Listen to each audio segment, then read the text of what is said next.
तो बच्चों, मेरा नाम है मोहित और आपका स्वागत हमारे यूट्यूब चैनल हिस्ट्री चैंपियन में। तो जैसा कि आप जानते हो, आपका जो फोर्थ सेमेस्टर का जो पेपर होता है एमडीसी का, मल्टी डिस्पेंसरी वाला, तो इससे संबंधित जो आपका पेपर होगा ई कॉमर्स का, तो उससे संबंधित आपको पता है जो बाजार के अंदर ना तो सीरीज उपलब्ध है ना क्वेश्चन आंसर बच्चों के पास है। तो मैं आपके पास एकदम ऑथेंटिक पूरा का पूरा जो जितने भी यूनिट आपकी unit first, unit second, unit third और यूनिट फोर्थ, उनके नोट्स प्लस क्वेश्चन आंसर किस तरीके से पूछे जाएंगे और आपको किस तरीके से करना है मैं आपको बताऊंगा। इसमें मैं आपको क्या है पूरा का पूरा नोट्स करवाने वाला हूँ, पूरे पूरे नोट्स का आपको आंसर बताने वाला हूँ। काफ़ी बच्चे ये देखते वीडियो को स्किप करेंगे, बिल्कुल भी नहीं करना आपको स्किप, पूरा वीडियो देखना है। अगर आप इस वीडियो को पूरा देख लोगे और उसके बाद में अगर आपसे क्वेश्चन नहीं बने पेपर के अंदर तो आकर आप मुझे बता देना। मैं पूर्ण गारंटी देता हूं, अगर आपने इस वीडियो को पूरा देखा है तो आप एग्जाम में एक भी पर्सन नहीं छोड़ कर आओगे। तो चलो शुरू करते हैं अपन अपने वीडियो को। आपका यूनिट फर्स्ट से अपन शुरू करेंगे, एक एक टॉपिक से आपको डिटेल में चीज़ें समझाऊंगा। आपको क्या करना है, बस पेशेंस के साथ आपको पढ़ाई करनी है, पूरा वीडियो देखना है। फिर इसकी जो पीडीएफ है वो टेलीग्राम चैनल पे मिलेगी, वहाँ से जाकर फिर से पढ़ लेना है। आपका कोई भी है एक नंबर काटने वाला नहीं मिलेगा आपका। चलो पहले प्रश्न की बात करें, ई कॉमर्स का परिचय, इंट्रोडक्शन ऑफ ई कॉमर्स। तो ई कॉमर्स होता क्या है? देखो, आप जो इंटरनेट पे, पहली बात तो ई का अर्थ समझाता हूँ। ई का अर्थ क्या होता है? इलेक्ट्रॉनिक। कॉमर्स का अर्थ क्या होता है? जो अपन लेन देन करते हैं ना चीज़ों का, उसे कॉमर्स कहा जाता है। तो जो आप इंटरनेट पे चीज़ों को खरीदते हो और जो कुछ लोग बेचते हैं, उसी को क्या कहा जाता है? ई कॉमर्स के नाम से जाना जाता है। और ये सब चीज़ें किसके माध्यम से होनी चाहिए? इंटरनेट के माध्यम से जुड़ी होनी चाहिए। समझ में आ गया आपको? जैसे कि आप अमेजोन और फ्लिपकार्ट से आपने क्या आपकी सीरीज मंगाई राजस्थान के इतिहास की, समझ में आ गया? या फिर आपने राजस्थान के इतिहास की कोई बुक मंगाई कोई भी टीचर की, तो आपने क्या किया? ई कॉमर्स वेबसाइट के माध्यम से क्या किया है? आपने लेन देन किया है। अब ई कॉमर्स जो वेबसाइट होती हैं उनका उनका जो क्या होता है, एग्जाम्पल बताऊँ आपको, अमेजोन हो गया, समझ में आ गया आपको? फ्लिपकार्ट हो गया, मीशो हो गया, समझ में आ गया? तो ये सब बड़ी बड़ी क्या है, ई कॉमर्स, अलीबाबा हो गया, ये सब एग्जांपल होती हैं ई कॉमर्स की। तो आपको क्या करना है, पहली बात अच्छे से जो मैंने आपको उदाहरण समझाया है, ई कॉमर्स का अर्थ ये होता है कि इंटरनेट के माध्यम से आप वस्तुओं को खरीद फरोख्त करते हो, उसी को क्या कहा जाता है? ई कॉमर्स के नाम से जाना जाता है। अब ई कॉमर्स का क्या क्या क्षेत्र होता है, मतलब भाई ई कॉमर्स का के कार्य हुए हैं, इसको देखेंगे। पहला है खुदरा बिक्री, रिटेलिंग, मतलब जै थे के करो तन चाहिए एक किताब, समझ में आ गई? तो थे मंगा ली, तो एक किताब जो खरीद रहे हो उनके कही जाए, रिटेलिंग का नाम जाने जाए, मतलब छोटी मोटी चीज़ कोई एक आध चीज़ मंगा ली और रिटेलिंग का नाम से जाने जावा है। समझ में आ गया? तो आपको पहला तो ये शब्द याद कर लेना है, रिटेलिंग का। अगला शब्द है थोक विक्रेता। तो भाई थे के करो थारी एक कोचिंग है और सारा टाबरन एक साथ किताब बांटना चाहो हो, तो क्या करो बेड़ा करके थे को 500-600 किताब एक साथ मंगा ली, तो बात क्या होगी? होल सेलिंग के एग्जाम्पल के रूप में आएगी। समझ में आ गया आपको? तो पहला रिटेलिंग का काम होता है, दूसरा क्या होता है? थोक व्यापार का काम होता है। अगला क्या होता है? डिजिटल प्रोडक्ट्स का वितरण करना। तो थानेबेरो है जो ऑनलाइन, जो अमेजोन पर ना, अमेजोन पर थे जाओगा तो किताब है ना, किताब बस सिर्फ एक दो प्रकार की किताब मिलेंगी। एक किताब तो थारा घर होगी प्रिंटेड, समझ में आ गई ना, कागज वाली। एक है क्या हुआ है, एक अमेजोन किंडर नाम को चीज भी हुआ है। उम कह रहे थे जाए, मान लो कि कोई भी नोवेल है, गोदान नोवेल है प्रेमचंद को, वो खरीद लियो, तो वो क्या होगी? थारी फोन में डाउनलोड हो जाओगी वह पीडीएफ और उन पढ़ता रहो। तो एक क्या होती है? प्रिंटेड, वो फिजिकल कॉपी होती है और एक डिजिटल कॉपी होती है। तो आप वहां पर क्या कर सकते हो? डिजिटल प्रोडक्ट्स को भी खरीद फरोख्त कर सकते हो यहाँ पर। समझ में आ गया आपको? जैसे कि वेबसाइट का आप डोमेन वगैरह भेजते हो, ये सब भी इसके अंतर्गत आता है। अगले वाला क्या? Online banking. तो ई कॉमर्स में क्या है भाई? थे ट्रांजेक्शन करो जाओ तो अलग अलग ऑप्शन आई ना, डेबिट कार्ड का है, यूपीआई का है, क्रेडिट कार्ड का ऑप्शन आता है, साथ के साथ क्या आता है? कैश ऑन डिलीवरी का ऑप्शन आता है। तो इसमें क्या क्या करते हो आप? ऑनलाइन बैंकिंग भी करते हो। अच्छे से याद कर लेना सारी चीज़ों को, और अच्छे से समझाऊंगा मैं आपको। ऑनलाइन शिक्षा और सेवाएं, तो ऑनलाइन थे केकर्स को उठे एजुकेशन भी प्राप्त कर सको। मैं एग्जांपल बताए ना कि अमेजोन पर थे, अमेजोन किंडल डाउनलोड करके केकर्स को उठे किताब वगैरह पढ़ सको हो। अगले वाला क्या? B2B, B2C, C2C और G2C लेन देन कर सकते हैं। इन्हें ये क्या होते हैं ये आगे समझाऊंगा डिटेल में। अब थारा અહીંયા नहीं समझ में आया तो एक और उदाहरण दूं, जहाँ एक छोटो सो उदाहरण लो थे गया बाजार के अंदर, समझ में आ गई। अब दो बाजार कौन सा है, पहले बाजार होया करता भाई गांव, जहाँ गांव शहर में थे जाओ हो बाजार में, वो आजकल ऑनलाइन का बाजार भी तो है, जहाँ अमेजोन है वो भी तो बाजार ही है एक तरीका को, सबके भी मिला, चाहे कुछ ही ले लो, चाहे ऊपड़ाओ लेके चाहे थे ले लो, कोई हेलीकॉप्टर तक सब कुछ मिल जाओ आज के टाइम ऑनलाइन। तो वही बात है, बाजार में गया तो बाजार में थे के कर्ज को हो, बाजार में थे गया था एक कॉपी खरीद के लानी ही, तो थे के हो रिटेल खुदरा बिक्री करी, मतलब एक किताब खरीदी। फिर क्या आया समझ लो कि थारो ब्याह है, थारे शादी है घर में, और थे गया बेड़ो सारो गुनो सारो सामान खरीद के लिया है सारो ब्याह को शादी को, समझ में आ गई। तो थे के करो थोक व्यापार को काम करो, समझ में आ गया। वैसे थोक व्यापारी भी हुई, लेकिन बच्ची थारा कौन समझ में आ गई, अया समझ लो। दूसरा क्या आता है, अब ऑनलाइन बाजार में है, अब तो बाजार में कौन देखो व्यापारी क्या करी, एक दुकान वालों कोई सामान है वह एक दुकान वाला खरीद के दूसरा दुकान वाला बेच दे, क्या करी ना અહીંયા ऑनलाइन भी उसका है भाई, बात चीज़ तो फिजिकल है, ऑनलाइन भी तो उसका ना, थे कोई चीज़ खरीदी, जय मान लिया मैं कोई अमेजोन पर चीज़ खरीदी और मेरी खुद की वेबसाइट पर जाके लिस्टिंग कर दी, और कोई आदमी खरीद ली उस चीज़ ने, समझ में आ गई। तो आप क्या कर सकते हो, उसे डिजिटल प्रोडक्ट का भी वितरण कर सकते हो। अच्छा, अब थे कोई चीज़ खरीदोगा तो पैसा तो लगेगा ना, तो आप मान लिया डिजिटल कैश को यूज करा, और भैया अगर ऑनलाइन चीज़ करें तो ऑनलाइन बैंकिंग का यूज करेंगे। तो अच्छे से आपको सारा क्षेत्र याद हो गया ना। मैं कोशिश करता हूँ आपको रियल एग्जांपल देकर अच्छे से चीज़ों को समझ में आ जाए, क्योंकि काफ़ी बच्चे होते हैं वो नॉन टेक्निकल बैकग्राउंड से होते हैं, उनको इतनी चीज़ों की समझ नहीं होती, उनको भी चीज़ें समझ में आ जाए। अगले वाला क्या है, ई कॉमर्स आधारित गतिविधि। तो ई कॉमर्स में थे के गतिविधि कर सको, पहलो है ऑनलाइन विज्ञापन। पहला क्या उदाहरण आता है, पहला उदाहरण है ऑनलाइन विज्ञापन। तो देखो कदे भी दीपावली आओ, होली आओ, रक्षाबंधन आओ, हमेशा क्या होगी, big Amazon sale, big Flipkart sale, big Meesho sale चलिया करी ना, तो वो क्या विज्ञापन के अलावा है। तो ई कॉमर्स पर क्या कर सको थे, विज्ञापन कर सको। अगले वाली क्या है, ग्राहक की सेवा। तो ग्राहक की सेवा भाई, कोई कस्टमर ने थे कोई भी चीज़ बेच, तो थे कोई भी अमेजोन या फ्लिपकार्ट पर चीज़ खरीदो, तो सब पहले क्या देखोगा कि भाई पहले की रेटिंग देखो कितनी है, और नीचे कमेंट देखो अगला के कमेंट कर रखा है, देखो ना फीडबैक और रेटिंग देखते हो ना आप हमेशा, तो उसी को क्या कहा जाता है, ग्राहक सेवा के नाम से जाना जाता है। इससे क्या होता है, जो प्रोडक्ट बेचता है उसको पता चल रहा है कि अपनी क्वालिटी में कहाँ कमी है, अपने को क्या सुधार करना चाहिए, इन सब चीज़ों का पता चल जाता है। अगले वाला क्या, डिजिटल भुगतान भी करते हो। तो आपको पता, वो तो मैंने बता दिया था भाई, अमेजोन फ्लिपकार्ट से शायद ही आप में से कोई ऐसा होगा जिसने कभी कोई चीज़ खरीदी नहीं होगी, तो वहाँ पे क्रेडिट कार्ड का ऑप्शन होता है, यूपीआई का ऑप्शन होता है, डेबिट कार्ड का, नेट बैंकिंग का ऑप्शन होता है, तो वहाँ पे क्या होता है, डिजिटल भुगतान का भी ऑप्शन होते हैं। अगले वाला क्या, ऑर्डर प्रोसेसिंग। तो आपको पता है अमेजोन फ्लिपकार्ट पे आप करते हो, तो पहले क्या दिखाओगे, यो ऑर्डर है ना, आप आज अगर आज करो थे ऑर्डर, तो 5 दिन बाद में क्या होगा, वो डिलीवर हो जाओगे। तो ये बीच में था दिखाओगे कि आज वो था लगाऊँ 10 किलोमीटर जठियों डिलीवर हो, 10 किलोमीटर आगे चल गो, फिर दिखाओ 50 किलोमीटर और आगे चल गो, अब तो थाला घर आकर नहीं पूछ गो, लेकिन काल तक आओगे, ऐसे दिखाता ना आपको, बस यही है। तो इसे क्या कहा जाता है, ऑर्डर प्रोसेसिंग के नाम से जाना जाता है।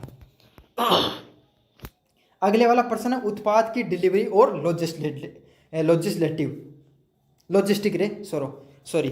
तो आपको पता है लॉजिस्टिक क्या होता है, लॉजिस्टिक होता है जो चीज़ थे मंगाई है ना, जब थे मंगाई किताब, तो वह लॉजिस्टिक हो है, कोई उत्पाद जी के अंदर घर क्या होना, लॉजिस्टिक बोले जा है। और डिलीवरी क्या है भाई, जो चीज़ था पकड़ाई जा रही है, जो डिलीवरी बॉय के द्वारा वह डिलीवरी कर रहा। तो सारी चीज़ें समझ में आ गई ना था। अब ऐसी चीज़ें मैं एकदम था थारी भाषा भी समझा दी है, टेक्निकल भाषा भी समझा दी है।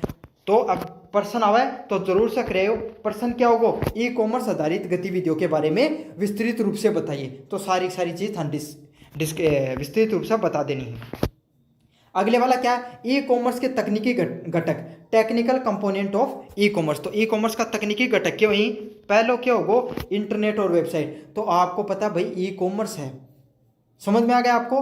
तो ई का अर्थ इलेक्ट्रॉनिक और ई का अर्थ क्या होगा, इंटरनेट। तो सबसे पहले क्या होगा, इंटरनेट और वेबसाइट से तो जुड़े ही रहो, इतनी बात तो थारे भी समझ में आए।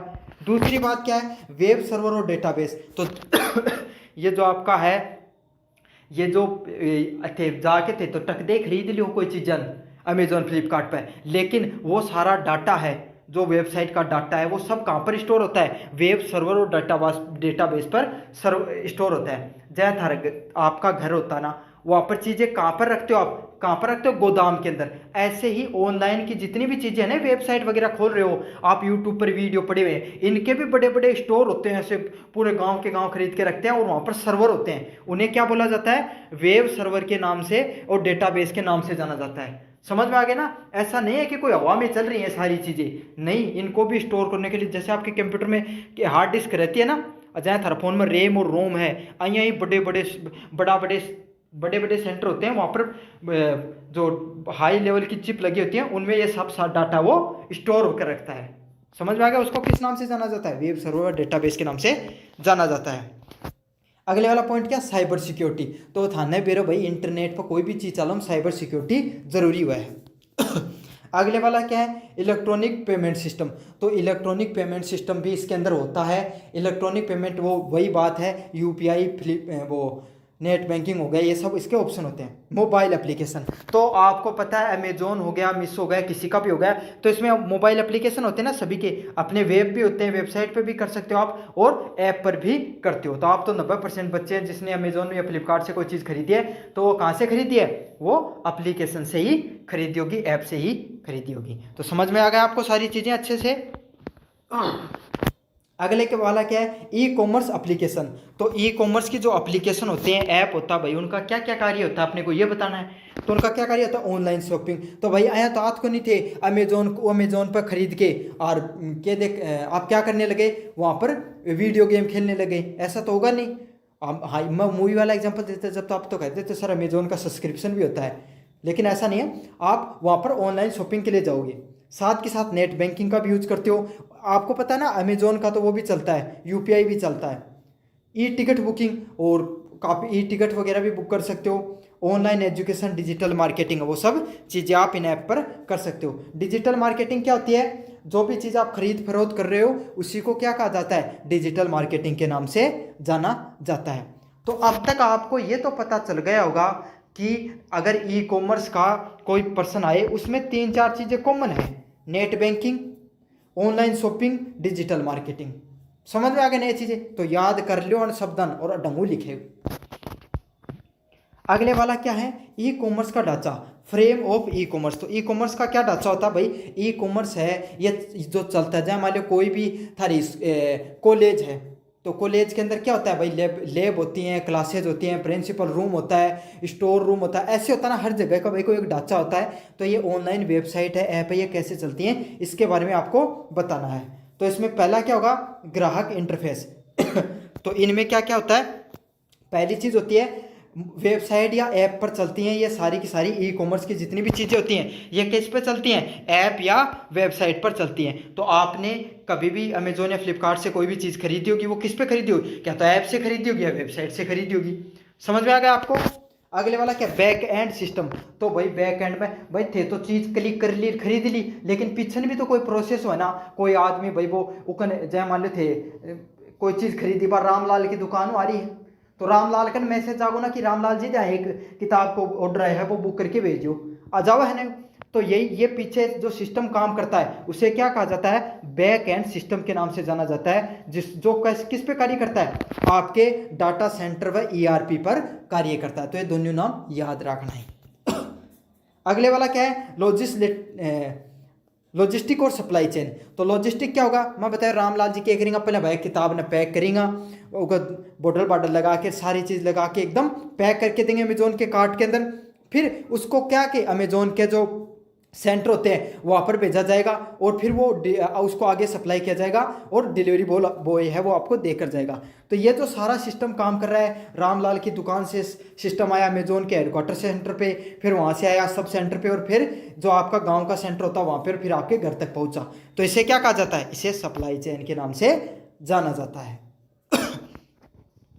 अगले वाला पॉइंट है भुगतान का गेटवे। तो भुगतान गेटवे क्या होगा, वो थाला घरालो गेट को नहीं, वो गेटवे क्या होता है, जो यूपीआई यूज करते हो आप, नेट बैंकिंग को यूज करते हो आप, जो एनएफटी या जो ट्रांजेक्शन्स का यूज करते हो, डेबिट कार्ड क्रेडिट कार्ड का यूज कर रहे हो, कैश ऑन डिलीवरी का ऑप्शन यूज कर रहे हो, तो उसी को क्या कहा जाता है, भुगतान गेटवे का नाम से जाना जाता है। समझ में आ गया ना आपको।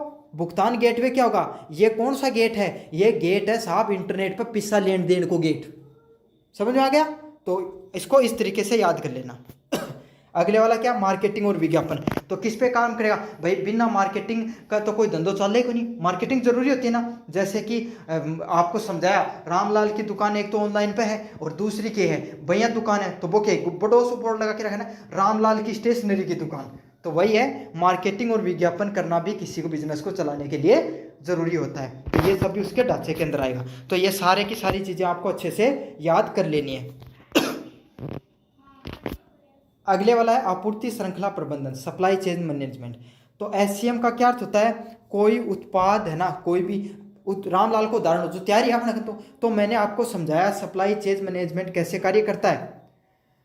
सप्लाई चेन मैनेजमेंट क्या काम किया, रामलाल ने क्या किया, अब रामलाल के पास किताबों की दुकान है और उसने अमेजोन पर लिस्टिंग कर रखी है, समझ आए। तो रामलाल है, उसके पास क्या किताबों का स्टॉक पड़ा हुआ है।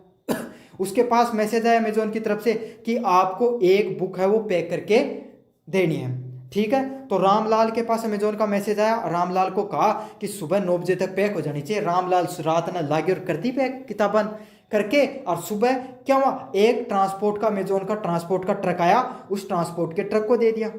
समझ में आ गया। वो कहाँ पर लेके गया उसको, हेडक्वार्टर सेंटर है अमेजोन का, आपको मान लो जयपुर के अंदर, वहां पर लेकर गया। समझ में आ गया। किताब भी बड़ी दूरों आ रही है। फिर वो क्या, आपका जो डिस्ट्रिक्ट है, दौसा, करौली, भरतपुर, सीकर, जठेसा भी थे, देख रहे हो, वहां पर आया। समझ में आ गया। और वहां से आपके गांव के पास आया ट्रांसपोर्ट होकर, और लास्ट में उसको एक व्यक्ति है वो आपको देकर गया, जिसे अपन डिलीवरी बॉय के नाम से जानते हैं। तो रामलाल ने जो पैक किया उसको स्टॉक के नाम से जानते हैं। जो सारी प्रोसेस के अंदर जो ये चीज ट्रांसपोर्ट हो रही है उसको किस नाम से जानते हैं, डिलीवरी के नाम से जानते हैं, और सॉरी ट्रांसपोर्ट के नाम से जानते हैं। और लास्ट में जो आपको चीज आपके हाथ में आ गई उसे क्या जानते हैं, डिलीवरी के नाम से जानते हैं। तो समान उत्पाद के निर्माण से लेकर ग्राहक के हाथ तक पहुंचने तक जो प्रक्रिया होती है, उसी के जो कुशल संचालन होता है, उसी को किस नाम से जाना जाता है, सप्लाई चेन मैनेजमेंट के नाम से जाना जाता है। अब आप एक बात बताओ मुझे, सप्लाई चेन की एक पूरा मैनेजमेंट सिस्टम नहीं होगा तो मान लो रामलाल ने कहो कि 9 बजे तक, रामलाल सोचते हैं राम 2 दिन तक ही किताब पैक नहीं करो, तो अगले टाइम में पूछेगी, कौन पूछेगी, साथ के साथ क्या होगो, हेडक्वार्टर निकलने में 2-2 3-3 दिन लाग रहे हैं, तो कौन है उसका ना। तो इसीलिए जो ये सिस्टम है वो लागू किया जाता है ऑनलाइन कंपनियों के द्वारा, आपूर्ति श्रृंखला प्रबंधन। अगले वाला पॉइंट है ई कॉमर्स और ई बिजनेस। तो ई कॉमर्स केवल ऑनलाइन खरीद बिक्री पर केंद्रित होता है। अच्छा, ये आपको समझा दिया मैंने। ई बिजनेस क्या होता है, व्यापार की सभी डिजिटल गतिविधियां जैसे अकाउंटिंग, सप्लाई चेन, मार्केटिंग आदि। तो अगर कोई भी ई कॉमर्स के होगो मैं आपको अच्छे से समझाऊंगा। पहला एग्जांपल क्या, ई कॉमर्स क्या होगा, ई कॉमर्स पर जाए अमेजोन पे आपने क्या किया, अमेजोन पे आपने किताब को खरीदा, तो खरीद फरोख्त का कार्य सिर्फ इंटरनेट के माध्यम से हो, बाकी सारी चीजें ऑफलाइन तरीके से चले, तो उसे क्या कहा जाता है, ई कॉमर्स के नाम से जाना जाता है।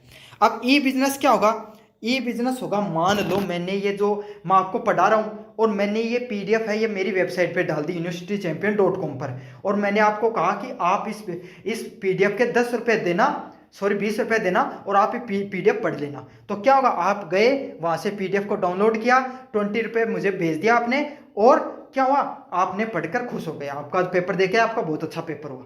तो ये जो सारा का सारा सिस्टम वो कैसे काम कर रहा है, ऑनलाइन तरीके से कार्य कर रहा है। तो ये क्या कहलाएगा, ई बिजनेस के अंतर्गत आएगा, जिसमें सारी गतिविधियां accounting, supply chain, chain marketing आदि सारी की सारी चीजें किस पर कार्य करती हैं, ऑनलाइन तरीके से कार्य करती हैं, उसी को ई बिजनेस के नाम से जाना जाता है।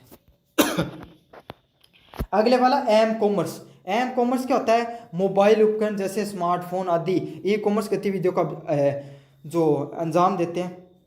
तो एम कॉम क्या होता है, एम कॉम होता है मोबाइल कॉमर्स, मतलब मोबाइल पे आपने कोई भी मोबाइल फ़ोन पे ऐप पे आपने खरीदारी की, बैंकिंग की, जो सारी चीज़ें आप मोबाइल पर ही तो करते हो, तो इस पूरी प्रोसेस को क्या कहा जाता है, एम कॉम, एम कॉमर्स के नाम से जाना जाता है, फुल फॉर्म होती है मोबाइल कॉमर्स। अगले वाला क्या है, शुद्ध ऑनलाइन नवाब बिक्री and click website, pure online and bricks and click website. तो प्योर ऑनलाइन क्या होता है, प्योर ऑनलाइन है ऐसे व्यवसाय जो सिर्फ इंटरनेट पर ही डिपेंड करते हैं, जैसे अमेजोन हो गया, फ्लिपकार्ट हो गया, ये सब क्या इस पर डिपेंड करते हैं, ज़्यादातर ये डिपेंड करते हैं ऑनलाइन सिस्टम पर ही, तो इसे क्या कहा जाता है, प्योर ऑनलाइन के नाम से जाना जाता है।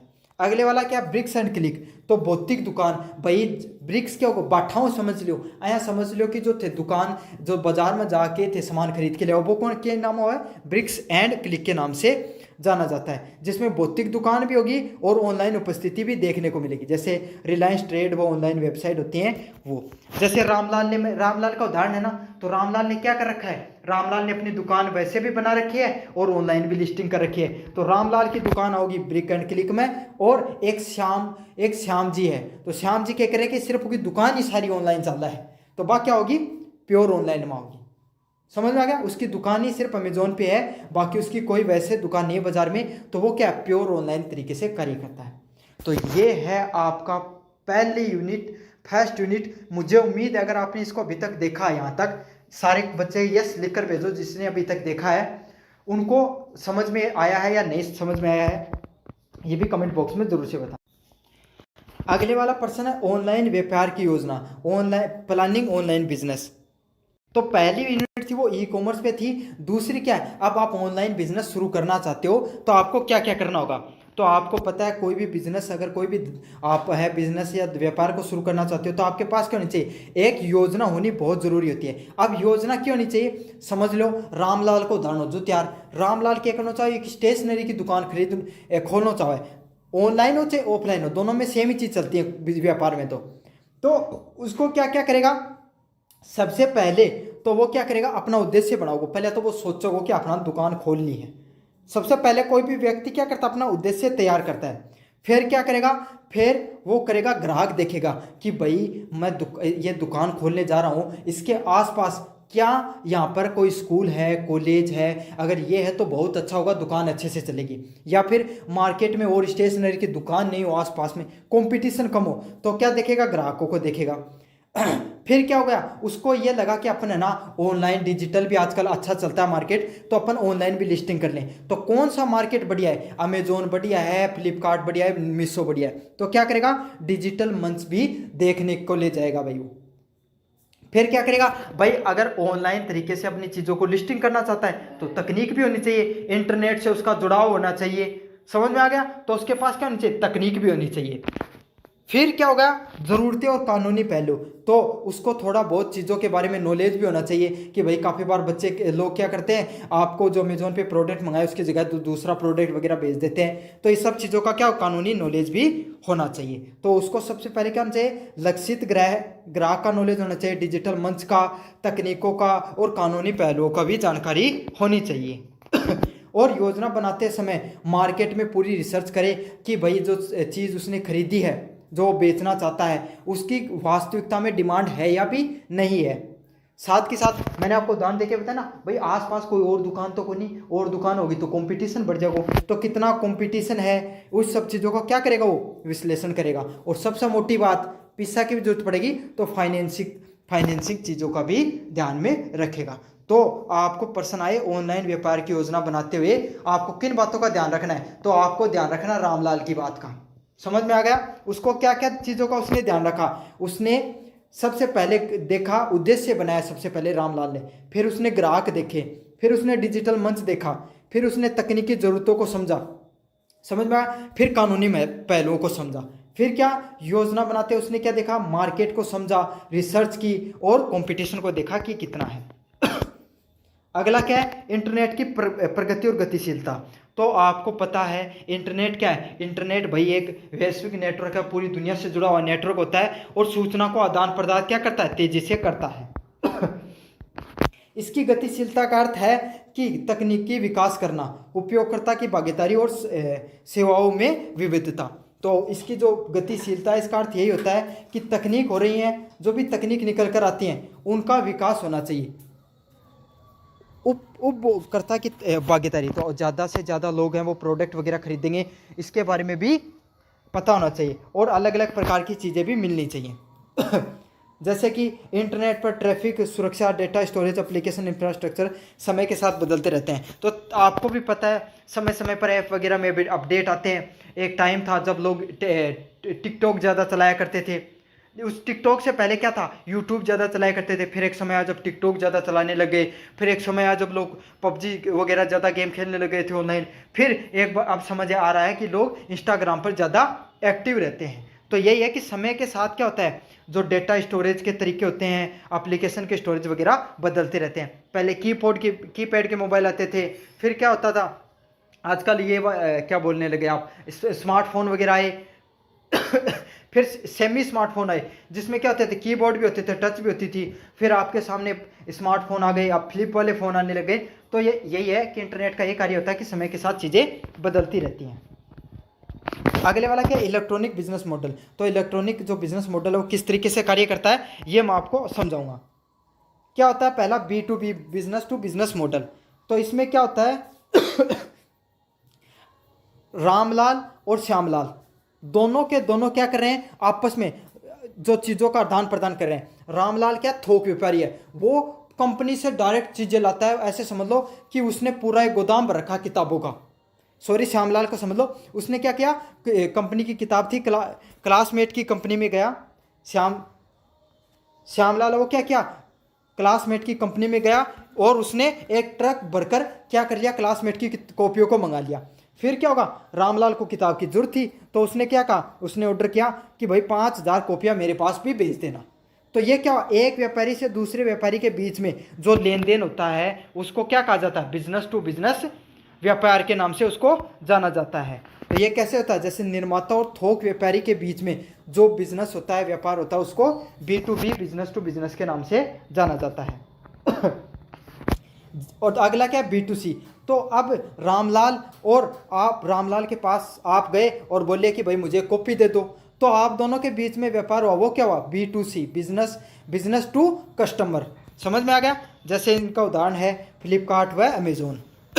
तो वहाँ पर क्या होगा, व्यापारी होगा और व्यापारी से कौन खरीदेगा, अपन सब चीज़ें खरीदते हैं ना। अगले बार क्या, कंज्यूमर टू कंज्यूमर। तो क्या होता है, जैसे कि मैं उदाहरण बताऊं, जैसे आप दो दोस्त हो, तो आपका दोस्त कोई कॉपी खरीद के लेकर आया, लेकिन आपका दोस्त कोई कॉपी खरीद के लाया लेकिन उसको जरूरत नहीं थी। तो उसने क्या कहा, उसने कहा कि ये ले, तू ले ले इस कॉपी को और मेरे को 50 रुपये दे दे। तो आपस में आपने व्यापार कर लिया, उसे क्या कहा जाता है, कंज्यूमर टू कंज्यूमर के नाम से जाना जाता है। और इसके ऑनलाइन में क्या उदाहरण होते हैं, OLX। OLX पे क्या कर सकते हो आप, पुरानी चीज़ों को बेच सकते हो। समझ में आ गया, क्विकर हो गया, ये सब किसके उदाहरण होते हैं, OLX, बिजनेस टू बिजनेस के उदाहरण होते हैं। अगले वाला बिजनेस, कंज्यूमर टू बिजनेस। तो इसमें क्या होता है, तो इसमें क्या होता है, फ्रीलांसिंग होती है। जैसे कि एक बड़ी कंपनी है, समझ लो रिलायंस की, समझ गया। या ऐसे समझ लो, मेरा उदाहरण ले लो आप, मेरा क्या काम है, कंटेंट बनाने काम, आपको पढ़ाने का काम है। तो आप में से कोई एक स्टूडेंट है, उसको मैंने हायर कर लिया कि घर बैठे ही कि तू एक काम किया कर कि मेरे पास जितना भी कंटेंट हो उसको बना दिया कर, मैं तेरे पास कंटेंट भेज दूंगा। तो वो क्या होगा, वो क्या कहलाता है, कंज्यूमर टू बिजनेस। तो मैं हूँ एक बिजनेसमैन के रूप में मान लीजिए और उसको कंज्यूमर के रूप में मान लीजिए। तो ग्राहक द्वारा सेवाओं को प्रदान करना किस में आता है, बिजनेस टू कंज्यूमर में आता है। इसके उदाहरण है फ्रीलांसर और फीवर। अगले वाला बिजनेस टू गवर्नमेंट। तो सरकारी निकायों के सेवाओं को उत्पाद करना किस में आता है, इसमें आता है। जैसे कि सरकारी सड़क बनाना, कोई सरकारी हॉस्पिटल बनाना, ये किस में आएंगे, बिजनेस टू गवर्नमेंट में आएंगे। तो ठेकेदार वगैरह जो चीज़ें बनाते हैं सरकार के लिए, वो किस में आते हैं, B2G में आते हैं, बिजनेस टू गवर्नमेंट में आते हैं। तो मुझे उम्मीद है कि सारी चीज़ें आपको अच्छे से समझ में आ गई होगी। बस इनके उदाहरण आप अच्छे से याद कर लेना। समझ में आ गया। आपको दिक्कत होगी सिर्फ C2B में, कंज्यूमर टू बिजनेस में, लेकिन उसका मैंने उदाहरण देके बता दिया। अगर मोहित सर किसी आप में से एक स्टूडेंट से कंटेंट बना रहे हैं और वो उसे कंटेंट बनाकर दे रहा है, तो वो किस में आएगा, कंज्यूमर टू बिजनेस में आएगा। अगले वाला पॉइंट है वेबसाइट डिजाइनिंग। तो वेबसाइट डिजाइनिंग में क्या होता है, एक वेबसाइट है, वो ऑनलाइन व्यापार का चेहरा होती है। तो आपकी पता है, जैसे कि आपकी एक फिजिकल दुकान होती है बाजार के अंदर, वैसे ही ऑनलाइन दुकान क्या होती है, एक वेबसाइट के रूप में होती है।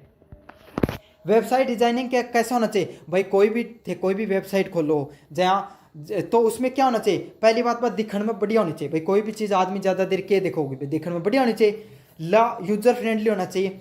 तो आपको पता, आप दो वेबसाइट है, एक वेबसाइट तो खुलने में 1 घंटा लगाने लग गई, तो आप उसको खोलोगे नहीं खोलोगे। ऐसी वेबसाइट खोलोगे जिसको क्लिक करते ही तुरंत खुल जाएगी। साथ के साथ मोबाइल रिस्पॉन्स, अगर उस पर आपको कोई दिक्कत आ जाए तो तुरंत रिस्पॉन्स मिल जाए, ऐसा भी होना चाहिए। तेज होनी चाहिए, लोडिंग स्पीड होनी चाहिए और सुरक्षा उपाय होने चाहिए। तो ये सारी की सारी चीज़ें हैं उसके अंदर होनी चाहिए। अगले वाला पॉइंट है ग्राहक अनुभव को बेहतर बनाने इसका मुख्य उद्देश्य होता है। तो कोई भी वेबसाइट होती है उसका मुख्य उद्देश्य क्या होता है, कोई भी ग्राहक है उसका जो एक्सपीरियंस है उसको वो बढ़िया से बढ़िया बनाए। अगले वाला पॉइंट है ऑनलाइन व्यापार की आवश्यकताओं का आकलन करना। तो assessing the requirement of an online business. तो इसका ऑनलाइन व्यापार में ग्राहक आवश्यकताओं का आकलन किस आधार पर किया जाता है, लक्ष्यित बाजार और ग्राहक कौन है। तो आप कैसे रिक्वायरमेंट करोगे कि भाई तो आपको पता है कि वो पहली चीज क्या देखेगा, लक्षित बाजार और ग्राहक। तो क्या देखेगा,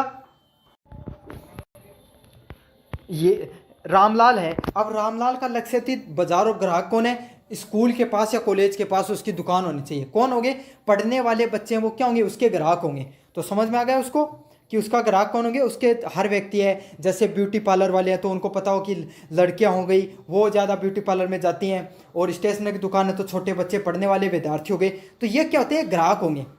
अगले वाला क्या है, जैसे परचून की दुकान होती है जहाँ पर मतलब घर का सामान मिलता है, तो वो ऐसे कोई उजाड़ में बनाकर दुकान खरीदे, कोई खरीदेगा, कोई नहीं खरीदेगा। और ऐसी जगह खरीदे जहाँ पर बहुत सारे लोगों की कॉलोनी रहती है तो वहाँ पर बिकेगा। तो यही होता है कि ग्राहक कौन है, बाजार उसको कहाँ पर बनाना है, इस चीज़ का ध्यान में रखना होता है।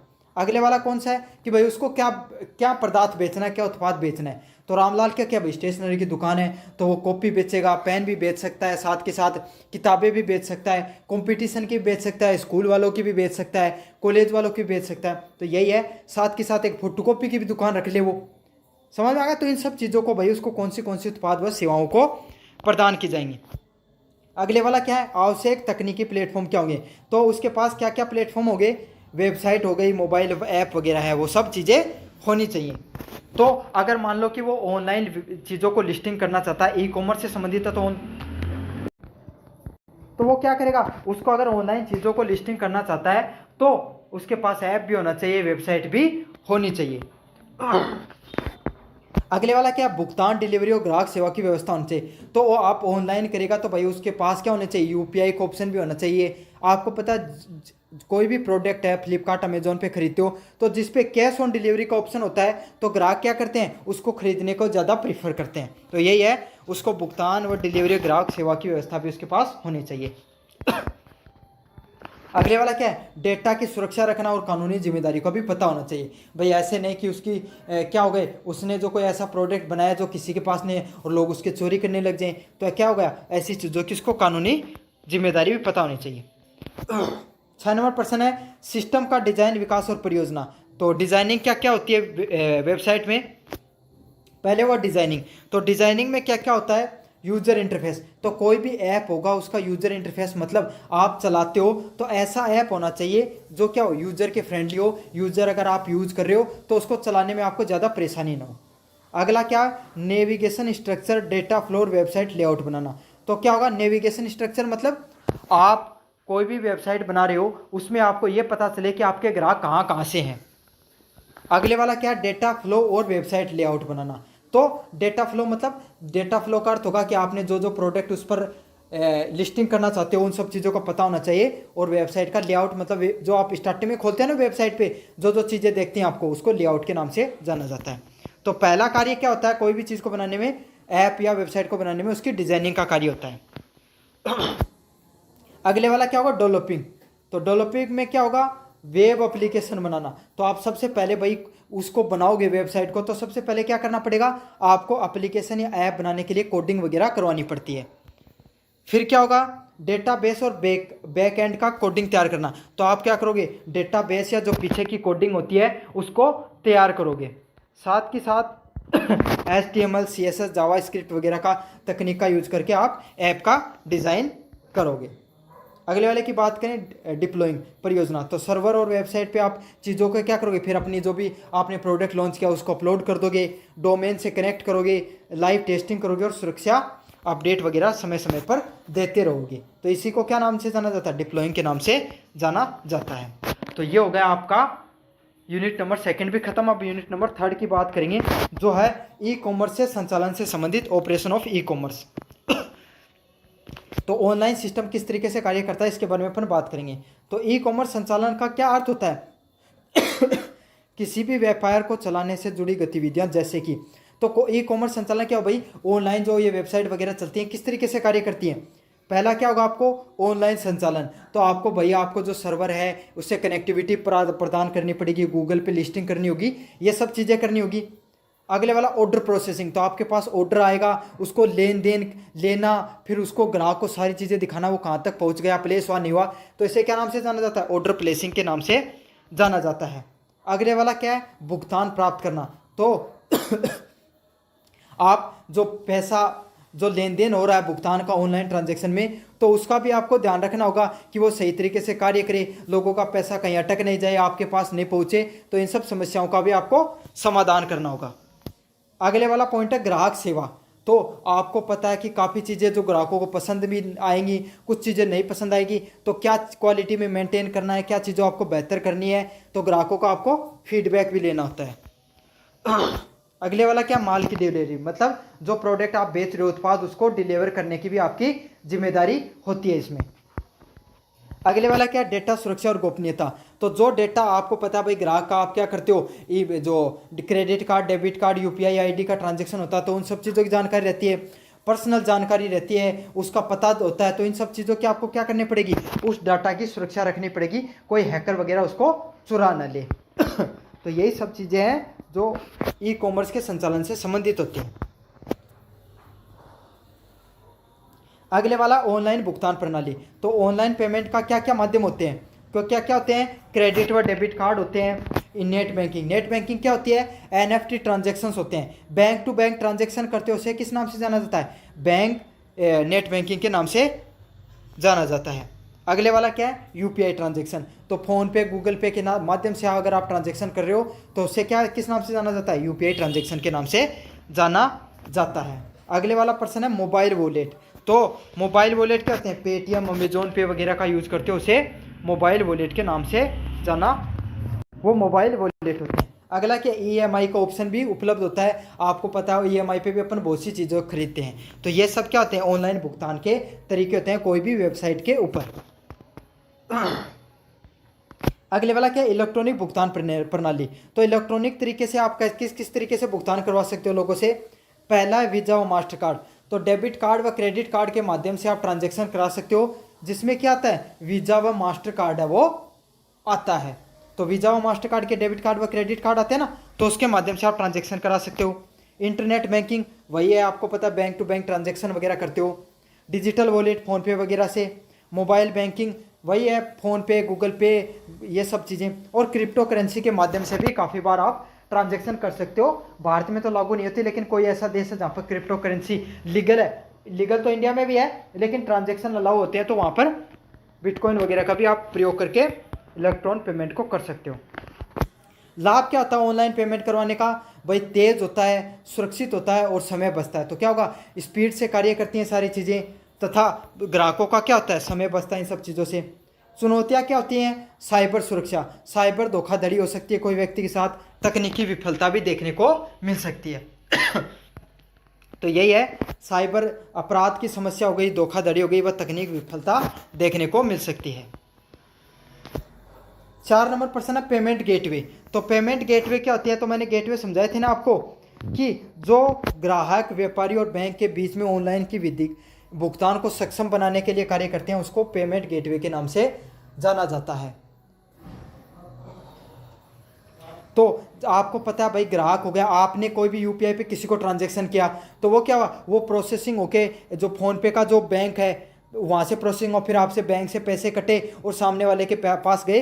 तो यही क्या? पेमेंट गेटवे के नाम से जाना जाता है। तो गेटवे में क्या होता है भाई? गेट में आप आने जाने का काम रहता है ना, तो यही है, लेन देन का जो सारा कार्य होता है वो उसमें जो प्रोसेस होती है वो पेमेंट गेटवे के द्वारा ही होती है।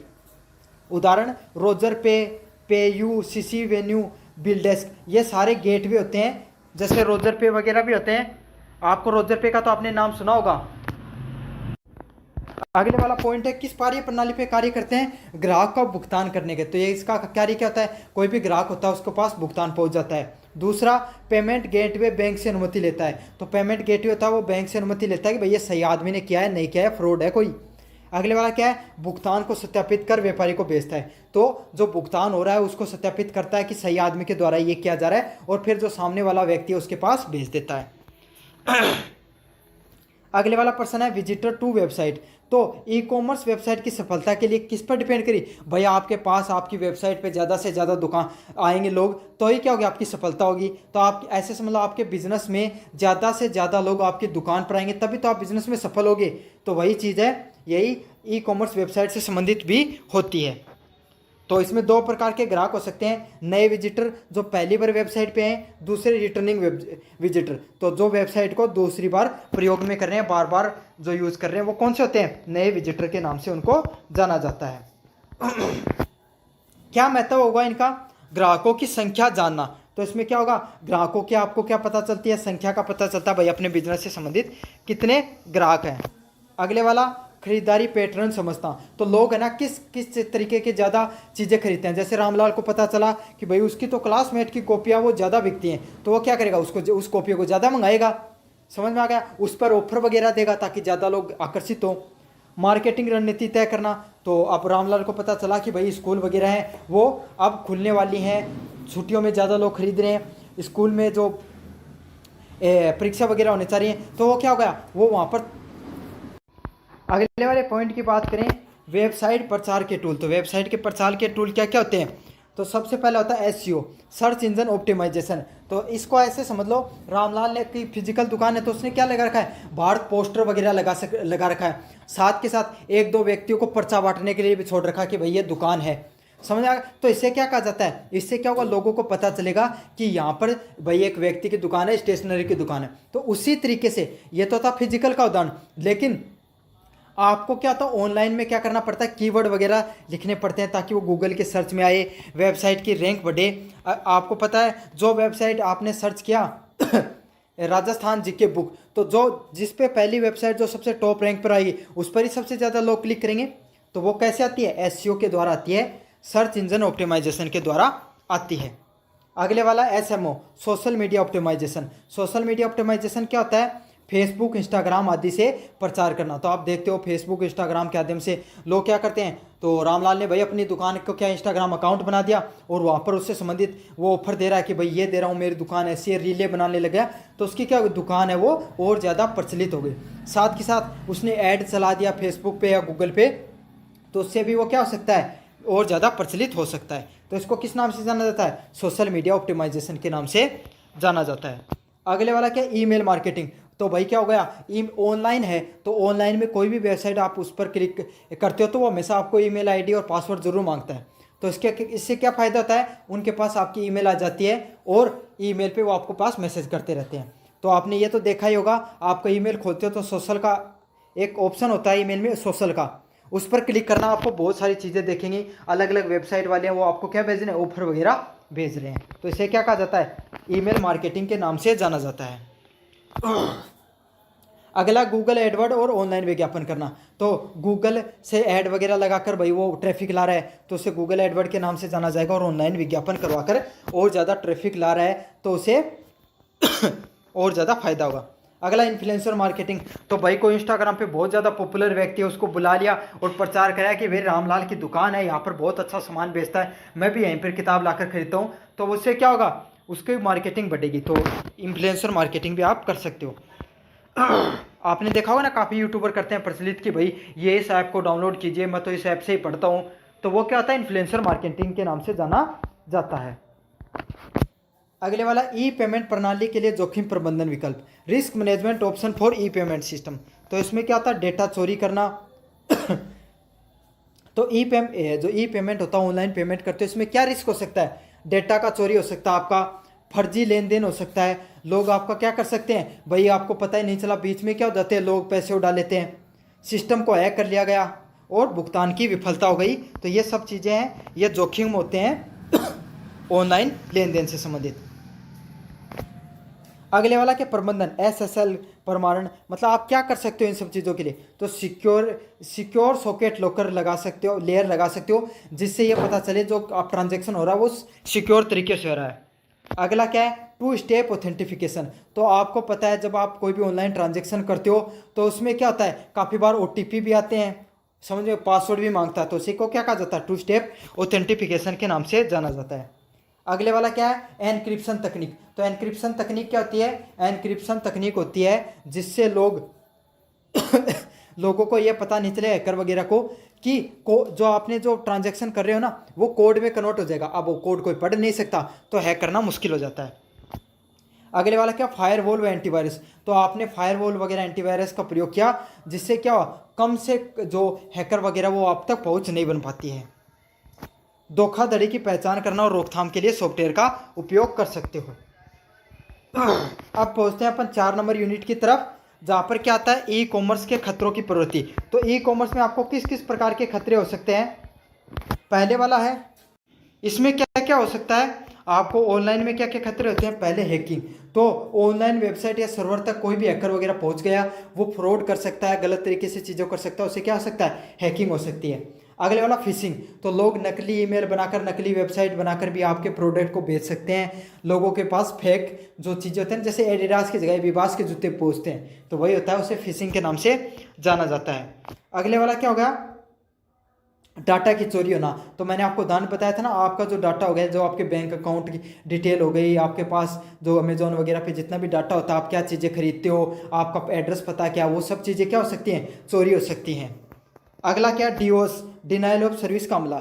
ये क्या होता है, आपकी वेबसाइट बहुत अच्छी चलती है तो आपका कॉम्पिटिटर वो क्या करेगा, वो आप बोट भेज देगा, मतलब रियल नहीं, फेक लोग भेज देगा वेबसाइट पे बोट वगैरह। तो उससे क्या होगा, बहुत ज़्यादा लोग पहुंच जाएंगे वेबसाइट पे। अब बहुत ज़्यादा लोग पहुंच जाएंगे तो क्या हो जाएगा, सर्वर क्रैश हो जाएगा और आपकी वेबसाइट चलनी बंद हो जाएगी। जैसे बड़ी सेल आती है 12 बजे 1 बजे, तो क्या होता है, वेबसाइट क्रैश हो जाती है ना, वो वगैरह होता है, उसे डीओस के नाम से जाना जाता है। अगला क्या, वायरस व मॉलवेयर। तो आपकी वेबसाइट पे कोई बग या वायरस छोड़ दिया, जिससे क्या आपका सिस्टम चलना कम हो गया, तो इसी को क्या कहा जाता है, सिस्टम ऑफ मॉलवेयर के नाम से जाना जाता है, भी नुकसान पहुंचा सकते हैं। अगला क्या है, ग्राहकों और सेवा प्रदाताओं की सुरक्षा। तो आप जो ग्राहक हैं और जो सेवा प्रदान करने वाले, उनकी किस प्रकार से क्या कर सकते हो, सुरक्षा कर सकते हो। पहला, डेटा इंक्रिप्शन से, जानकारी को कोडिंग के रूप में सुरक्षित करके। तो आपके पास जो भी जानकारी आ रही है, आप उसको कोड के रूप में इंक्रिप्ट करके क्या कर सकते हो, सेव कर सकते हो। दूसरा क्या, SSL सर्टिफिकेट। तो वेबसाइट की सुरक्षा की दृष्टि से तो आप क्या कर सकते हो, सुरक्षित वेबसाइट बना सकते हो SSL का सर्टिफिकेट लेकर, जिससे क्या होगा, आपकी वेबसाइट पे हर कोई व्यक्ति है वो उसकी नकली वेबसाइट वगैरह नहीं बना सकता, हुआ मॉलवेयर वगैरह नहीं बेच सकता। अगला क्या, पासवर्ड सुरक्षा और OTP। तो आप क्या कर सकते हो, आपके जो ग्राहक होते हैं उनको OTP या पासवर्ड वगैरह लगा सकते हो, जिससे क्या हो, फ्रॉड होने से चीज़ें बच सके। अगले वाला क्या है, फायरवॉल व एंटीवायरस। तो एंटीवायरस वगैरह का भी यूज कर सकते हो, पहले बता दिया मैंने। दूसरा क्या, क्लाउड और सर्वर साइड ऑथेंटिफिकेशन। तो क्लाइंट और सर्वर साइड ऑथेंटिफिकेशन का क्या अर्थ होता है, जैसे आपने अमेजोन पे कोई चीज़ खरीदी, तो क्या होगा, आपने पेमेंट कर रहे हो, उस तरफ आपकी तरफ क्या होगा, पहले जो अमेजोन है वो आपके पास मैसेज भेजेगा कि आप हमारे पास पेमेंट कर रहे हो, क्या आपके द्वारा किया जा रहा है। तो ये होगा, क्लाइंट और सर्वर के बीच में ऑथेंटिफिकेशन हो रहा है, दोनों तरफ से पहचान को सत्यापित किया जा रहा है, तो इससे कम फ्रॉड होने के चांसेस होते हैं। अगले वाला, साइबर सुरक्षा अधिनियम। तो सूचना जो IT एक्ट 2002 के तहत क्या है, भारत सरकार के द्वारा 2000 में एक नियम लागू किया गया था, जिसमें इलेक्ट्रॉनिक रिकॉर्ड, ई कॉमर्स और साइबर अपराध से संबंधित जो कानून है, नियम कायदे बने थे। तो इसकी मुख्य धाराएं क्या क्या है, जो 2000 एक्ट की, तो धारा आर्टिकल 43, अनाधिकृत उपयोग से डाटा आने। तो कोई भी व्यक्ति आप उसका डाटा है उसके बिना अनुमति के बेच नहीं सकते। धारा 66 किससे संबंधित है, हैकिंग से संबंधित है, रट लेना आपको। धारा 66 सी पहचान की चोरी से संबंधित है, कि कोई भी व्यक्ति है उसकी फेक आप ID वगैरह बनाकर चीज़ें कर लेते हैं ना, उसको पहचान की चोरी से संबंधित होता है, या नकली वेबसाइट बना ली। अगला है 66D, धोखाधड़ी से जुड़ा फिशिंग। तो लोगों के साथ क्या कर सकते हो आप, नकली वेबसाइट बनाकर उसके साथ धोखाधड़ी कर रहे हो लोगों के साथ, उसे 66D में आता है वो। अगला क्या, 67 असली सामग्री का प्रसारण कर रहे हो। धारा 72, गोपनीय जानकारी का उल्लंघन करना। तो इसमें बताऊं आपको, सिक्योर इलेक्ट्रॉनिक रिकॉर्ड और डिजिटल हस्ताक्षर करना। तो secure electronic record and digital signature, इसमें क्या होता है, डिजिटल सिग्नेचर क्या होते हैं आपको पता है, डिजिटल सिग्नेचर आपके फिजिकल सिग्नेचर की तरह होते हैं, लेकिन जो वो क्या होता है डिजिटली ऑथेंटिफाई होते हैं सरकार की तरफ से। अगर आप किसी भी जो ऑनलाइन चीज़ों पर वो सिग्नेचर कर देते हो तो क्या हो जाएगा, वो सत्यापित हो जाती है कि वो चीज़ सही व्यक्ति के द्वारा ही किया गया है। तो ये डिजिटल सर्टिफिकेट अथॉरिटी के द्वारा ये सब बनाए जाते हैं। अगले वाला क्या, प्लेंटी। तो आपको पता आईटी एक्ट 2002 के तहत अगर आप दोषी पाए जाते हो तो आप पर 1 करोड़ रुपये तक का जुर्माना लग सकता है, 3 साल तक की सजा हो सकती है और दोनों एक साथ संभव हो सकते हैं। और अगर आप डेटा चोरी करते हुए पकड़े जाते हो तो 5 लाख तक का जुर्माना और 3 साल तक की सजा हो सकती है। अगला क्या है, न्यायालय निर्णय। तो 5 करोड़ के मामले में एडजस्टिंग ऑफिसर नियुक्त किए जाते हैं और बड़े मामले में साइबर अपीलेंट ट्रिब्यूनल है वो उच्च न्यायालय में अपील की जा सकती है। तो आप इन सब उच्च न्यायालयों में जा सकते हो, इन सब अधिकारियों के तहत ये सब चीज़ें आती हैं। तो ये था आपका ई कॉमर्स से संबंधित कंप्लीट रिवीजन, वो मैंने आपको करा दिया है। कैसा लगा वीडियो ज़रूर से बताना और अपने दोस्तों को ज़रूर से शेयर करना। धन्यवाद। हेलो बच्चों, मेरा नाम है मोहित और आपका स्वागत हमारे यूट्यूब चैनल स्ट्रीट चैंपियन में। तो जैसा कि आप जानते हो आपका बीए, बीएससी, बीकॉम का जो एमडीसी का 4th सेमेस्टर का पेपर होता है ई कॉमर्स, उससे संबंधित जो वेरी शॉर्ट टाइप क्वेश्चन हो गए वो मैं लेकर आया हूँ। साथ के साथ ये जो पूरा का पूरी जो मैं आपको करवाऊँगा वीडियो, इसमें आपको सारी एक्सरसाइज का ओवरव्यू मिल जाएगा। मतलब आपका सारा रिवीजन हो जाने वाला है अगर अभी तक आपने कुछ नहीं पढ़ा है तो इस वीडियो को ज़रूर से पूरा देख लेना। साथ के साथ चैनल को सब्सक्राइब कर दो, वीडियो को लाइक कर दो और अपने दोस्तों को ज़रूर से शेयर कर दो, क्योंकि इसकी जो सीरीज़ है, इसका कंटेंट है वो कहीं भी उपलब्ध नहीं हो रहा है। तो आप अपने दोस्तों तक ज़रूर पहुंचाइए, अपने जो आपके साथ पढ़ने वाले हैं उन तक ज़रूर शेयर कीजिए। तो चलो शुरू करते हैं अपन पहले प्रश्न से।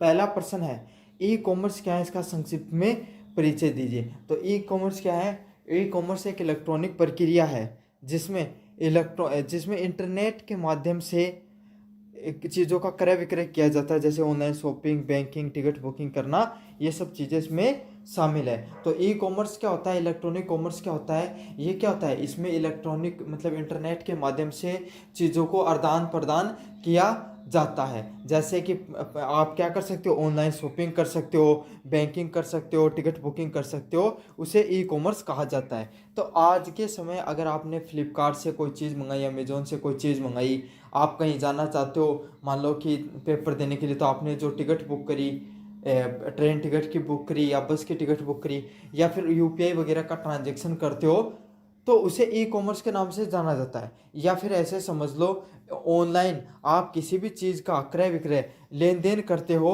उसी को ई कॉमर्स के नाम से जाना जाता है।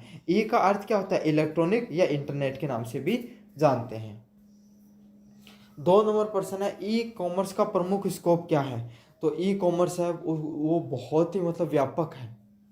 समझ में आ गया, व्यापक मतलब क्या, बहुत ही बड़े स्तर पर यह चीज़ होती है। यहाँ पर खुदरा व्यापार, थोक व्यापार, डिजिटल उत्पादकों की बिक्री, ऑनलाइन सेवाएं, ऑनलाइन बैंकिंग। तो देखो मैं आपको सीधा समझा देता हूँ, ई कॉमर्स क्या होगा, एक छोटा सेक्टर नहीं है। जैसे आप बाज़ार में जाते हो ना तो वहाँ पर 10 प्रकार की दुकानें देखते हो, ऐसे ही ई कॉमर्स में भी आपको 10 प्रकार की चीज़ें देखने को मिलती हैं। तो यहाँ पर डिजिटल जो प्रोडक्ट होते हैं, जैसे ऑनलाइन सेवाएँ हो गई, आप ऑनलाइन कोई भी कार्य करवा सकते हो। जैसे पढ़ रहे हो आप, ऑनलाइन हॉस्पिटल की सेवाएं भी आने लगी हैं आजकल। तो हर प्रकार की सेवाएं हैं वो ऑनलाइन उपलब्ध होती हैं। ऑनलाइन बैंकिंग तो होती है, यूपीआई के माध्यम से डेबिट आप अपना रुपयों का ट्रांजैक्शन कर सकते हो, नेट बैंकिंग यूज कर सकते हो। शिक्षा व हेल्थ केयर जैसी सेवाएं भी आज के समय आपको ऑनलाइन क्षेत्र में मिल जाती हैं। तो यही है जो ई कॉमर्स है, उसकी प्रमुख जो स्कोप है, क्षेत्र है, वो यही होते हैं। तो अब यही प्रश्न है ना, ई कॉमर्स की प्रमुख स्कोप क्या है, ये प्रश्न आपका क्या आ सकता है, निम्नदातक में आ सकता है। तो अगर आपको थोड़ा बहुत भी पता है तो क्या कर दोगे, आप जरूर से लिख दोगे। तो इसलिए आपको वीडियो को पूरा देखना है। अगले वाले प्रश्न की बात करूं, ई कॉमर्स आधारित गतिविधियों के कुछ उदाहरण दीजिए। तो ई कॉमर्स आधारित गतिविधियों के कुछ उदाहरण हैं, जैसे कि अमेजोन हो गया, ई बिल बुकिंग हो गया, ऑनलाइन टिकट बुकिंग हो गया, आईआरसीटीसी हो गया, डिजिटल पेमेंट पेटीएम जैसी नेट बैंकिंग व ई बैंकिंग की सुविधाएं हैं। तो ई कॉमर्स आधारित कुछ सेवाओं की, जैसे मैंने पहले नाम बताया था आपको, अमेजोन हो गया, फ्लिपकार्ट हो गया, आपका IRCTC हो गया, पेटीएम हो गया, फोन पे हो गया, नेट बैंकिंग हो गया, जितनी भी सेवाओं का उपयोग आप ऑनलाइन तरीके से करते हो, यूट्यूब हो गया, तो ये सब चीज़ें क्या किस में आती हैं? ई कॉमर्स आधारित गतिविधियों में आती हैं। 4 नंबर प्रश्न की बात करें, ई कॉमर्स के तकनीकी घटक, टेक्निकल कंपोनेंट कौन से हैं? तो ई कॉमर्स के तकनीकी घटक कौन से हैं? तो ई कॉमर्स के तकनीकी घटक हैं वेब सर्वर। वेब सर्वर क्या होता है? जिस पे जो आप वीडियो देख रहे हो, जो इंटरनेट पर, यूट्यूब पर जो मैंने वीडियो डाला है, वो कहाँ पर पड़ा हुआ है? वो वेब सर्वर पर पड़ा हुआ है। वेबसाइट का इंटरफेस, तो आप यूट्यूब खोलते हो तो वेबसाइट जो यूट्यूब चलता है, वीडियो वगैरह दिखाते हैं, तो वैसे ही वेबसाइट का इंटरफेस भी उसे कहते हैं। यूट्यूब भी एक प्रकार की वेबसाइट ही है। तो इसका जो खुलता है, आप स्टार्टिंग के अंदर जो वीडियो देख रहे हो, उसे वेबसाइट का इंटरफेस कहते हो। तो इस पर कार्य करता है। इलेक्ट्रॉनिक पेमेंट सिस्टम, तो इसके अंदर जो इलेक्ट्रॉनिक पेमेंट सिस्टम है, पैसे का जो लेन देन करते हो आप, वो वाला सिस्टम भी कार्य करता है। अगले वाले प्रश्न की बात करूँ, डेटाबेस, तो जिस प्रकार का डेटा है वो आप यूज कर रहे हो, वो डेटाबेस भी इसके अंदर काम में आता है। साथ में नेटवर्क कनेक्टिविटी, तो आपको पता है ऑनलाइन माध्यम से चीज़ों का लेन देन हो रहा है, तो वहाँ पर इंटरनेट की कनेक्टिविटी या नेटवर्क की कनेक्टिविटी का तो होना अनिवार्य होता ही होता है। तो क्या क्या होगा? जो टेक्निकल कंपोनेंट, तकनीकी घटक क्या होते हैं? वेब सर्वर, वेबसाइट का interface, electronic payment system, database, network connectivity है। ये सारे के सारे क्या होंगे? तकनीकी घटक होंगे। ये प्रश्न भी बहुत महत्वपूर्ण है, आपको देखने को मिलेगा। ई कॉमर्स के प्रमुख अनुप्रयोग क्या होते हैं? तो ई कॉमर्स के प्रमुख अनुप्रयोग मतलब ई कॉमर्स के आपको बताना है कि भाई क्या क्या कार्य होते हैं ई कॉमर्स के। तो ई कॉमर्स के प्रमुख कार्य होते हैं ई टिकटिंग करना, मतलब ऑनलाइन तरीके से आप जो टिकटों को बुक कर लेते हो, वही ई टिकट के नाम से जाना जाता है।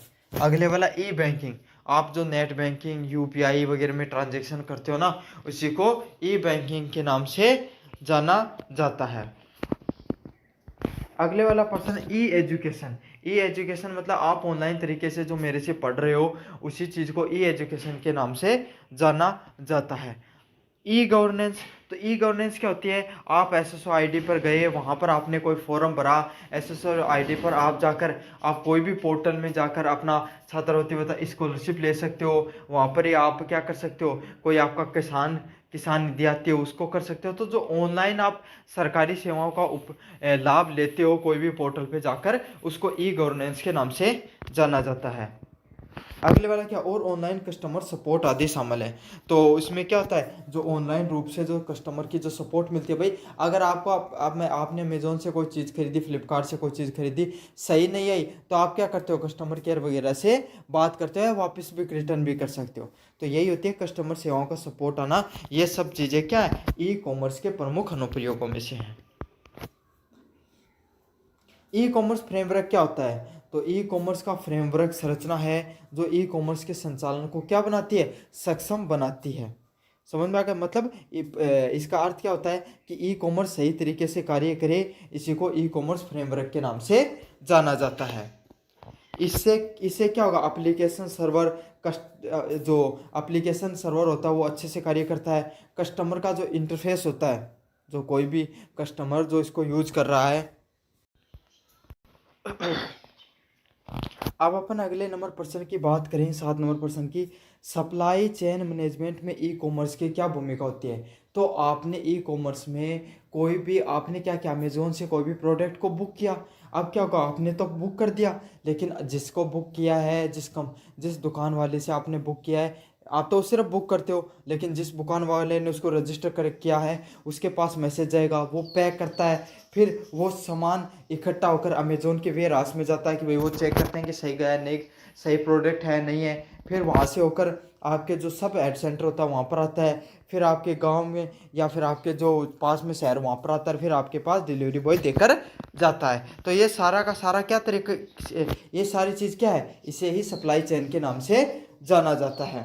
तो ई कॉमर्स में जो सप्लाई चेन है ये तेज़ होनी चाहिए, पारदर्शी और कुशल बनाती है। तो जो ई कॉमर्स होता है इसमें जो सप्लाई चेन होती है ये उस जो प्रक्रिया होती है उसको क्या बनाती है, उस प्रक्रिया को तेज़ और कुशल बनाने का, पारदर्शी बनाने का कार्य होता है।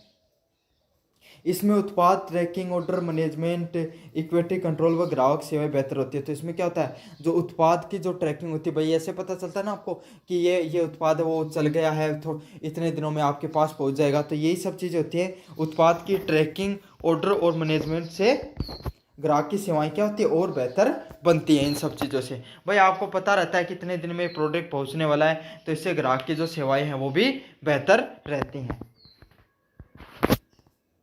8 नंबर पे प्रश्न है, शुद्ध ऑनलाइन व्यापार, प्योर ऑनलाइन और ब्रिक्स क्लिक व्यवसाय में क्या अंतर होता है। तो प्योर ऑनलाइन होता है जो प्योर ऑनलाइन व्यापार वो होते हैं जो सिर्फ ऑनलाइन रूप से ही व्यापार आपके पास संचालित होते हैं, जैसे अमेजोन हो गया, फ्लिपकार्ट हो गया, ये सब क्या है, प्योर ऑनलाइन के उदाहरण होते हैं। अगले वाले की बात करूं, ब्रिक्स क्लिक क्या होते हैं, व्यवसाय में ऑनलाइन के साथ भौतिक स्टोर जैसे रिलायंस मार्ट व जियो मार्ट जैसे होते हैं, जो ऑनलाइन भी मिलेंगे प्लस ऑफलाइन भी आपको देखने को मिलते हैं। तो इसे कहा जाता है ब्रिक्स एंड क्लिक जो बिजनेसेस होते हैं, तो दोनों जगह उपलब्ध होते हैं। तो अब ये हो गया आपकी यूनिट नंबर फर्स्ट ख़त्म। तो काफ़ी बच्चों का सवाल रहता है कि सर हमारे पास तो ये जो ई कॉमर्स है इसकी सीरीज़ नहीं है, हम कहाँ से चीज़ों को रिवाइज करें। तो आपको इस वीडियो के देखने के बाद में मैं 2 चीज़ें दूंगा। एक तो मैं आपको मेरी प्लेलिस्ट का लिंक दे रहा हूँ डिस्क्रिप्शन में, वहाँ पर जाना है और आपको ई कॉमर्स से संबंधित 2 वीडियो डाले हुए हैं मैंने। एक तो ये अपलोड होगा, इससे पहले और थ्योरी की क्लास डाली हुई है मास्टर क्लास के नाम से, वो देख लेनी है। दूसरी बात, आपको मैं टेलीग्राम चैनल का लिंक दे रहा हूँ। टेलीग्राम चैनल पे आपको जैसे ही क्लिक करोगे उस लिंक पर तो आप पहुँच जाओगे टेलीग्राम चैनल पे। आप देखो उसका वहाँ जाने का क्या फ़ायदा होता है। तो आप जैसे टेलीग्राम पे पहुँचोगे आप पहुँच जाओगे हमारे जो टेलीग्राम चैनल है, यहाँ पर देख सकते हो आप ऐसे टेलीग्राम चैनल पे पहुँच जाओगे जिस पे लगभग 4,636 हैं सब्सक्राइबर के आसपास हैं, और भी बढ़ जाएंगे धीरे धीरे। तो यहाँ पर आप पहुँचोगे तो आपको क्या पर सबसे पहले अगर आज ही क्लिक कर देते हो तो ई कॉमर्स की जो आपको प्लेलिस्ट है वो जो PDF है वो यहीं पर आपको देखने को मिल जाएगी। तो देखो यहाँ पर खोलोगे तो इसमें सारे के सारे मैंने नोट्स पहले से बना रखे हैं, क्वेश्चन आंसर भी करा रखे हैं, सारी की सारी चीज़ें हैं इस प्लेलिस्ट के अंदर। तो आप ये जाकर ये देख लेना, पढ़ लेना अगर अभी तक आपने कुछ नहीं पढ़ा तो।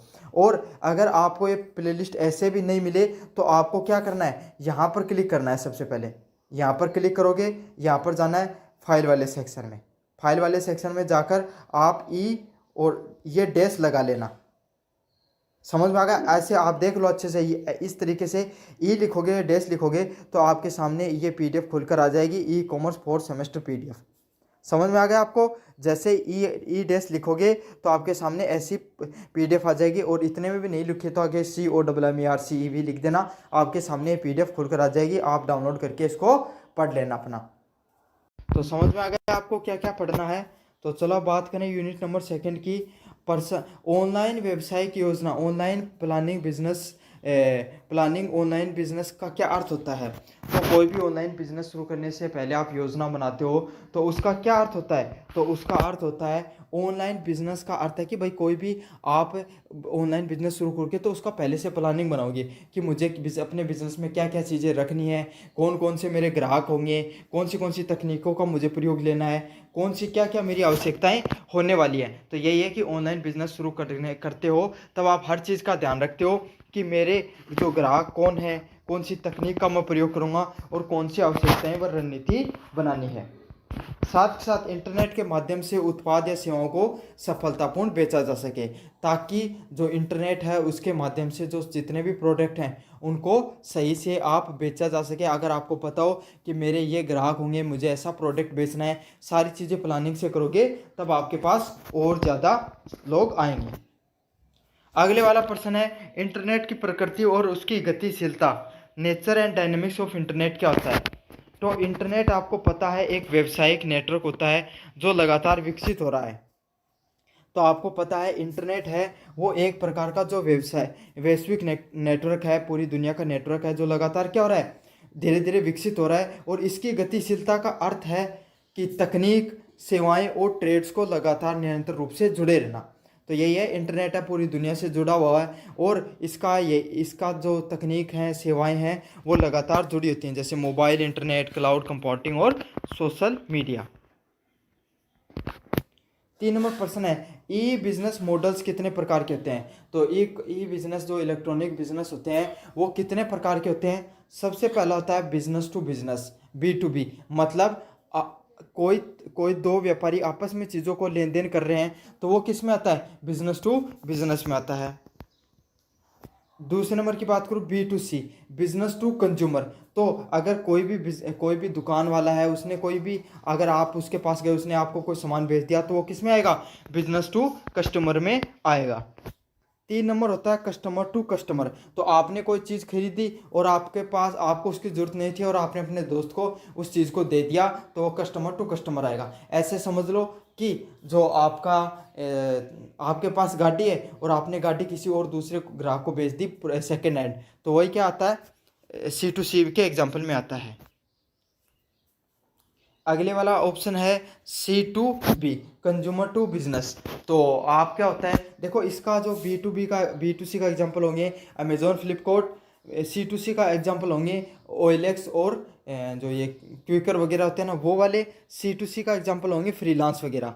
तो इसमें क्या होगा, C2B में जो जैसे कि आपको पता है, मुझे क्या होता है, कंटेंट बनाने की ज़रूरत पड़ती है, PDF वगैरह या वीडियो में एडिटिंग वगैरह की ज़रूरत पड़ती है। तो अगर आप में से कोई स्टूडेंट अगर ये सब चीज़ें करना चाहता है, तो मैं करवाता हूँ उससे, तो वो किस में आएगा? कंज्यूमर टू बिजनेस के अंदर आएगा। तो इसमें जो फ्रीलांस हो गया, इसका एग्जाम्पल आने वाला है। अगले वाला है B2G, बिजनेस टू गवर्नेंस के नाम से जो आपको वीडियो है, जो कंटेंट है वो देखने को मिलता है, जिसमें क्या होता है, बिजनेस हैं, जैसे जो ठेकेदार होते हैं वो सरकारी काम करते हैं ना, तो वही आता है, जिसमें क्या होगा, आपका जो बिजनेसमैन है वो गवर्नमेंट का कार्य करके देते हैं। 4 नंबर प्रश्न है, B2B and B2C business model में क्या अंतर होता है? तो B2B मॉडल एक व्यवसाय अन्य व्यवसाय को उत्पाद या सेवा बेच सकता है, जैसे कि अलीबाबा। तो बिजनेस टू बिजनेस के जो मॉडल होते हैं, उसमें एक अन्य व्यवसाय, बिजनेस टू बिजनेस में क्या होता है कि एक अन्य व्यवसाय दूसरे अन्य व्यवसाय को अपने प्रोडक्ट्स को बेच सकता है, उसी को बिजनेस टू बिजनेस के नाम से जाना जाता है। और इसका उदाहरण क्या है? अलीबाबा नामक कंपनी है।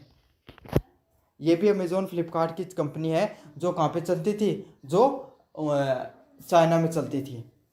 B2C, business to consumer.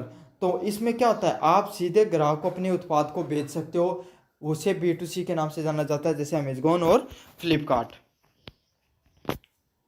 5 number प्रश्न है, C2C और C2B बिजनेस मॉडल के उदाहरण दीजिए। तो C2C क्या होगा? Customer to customer.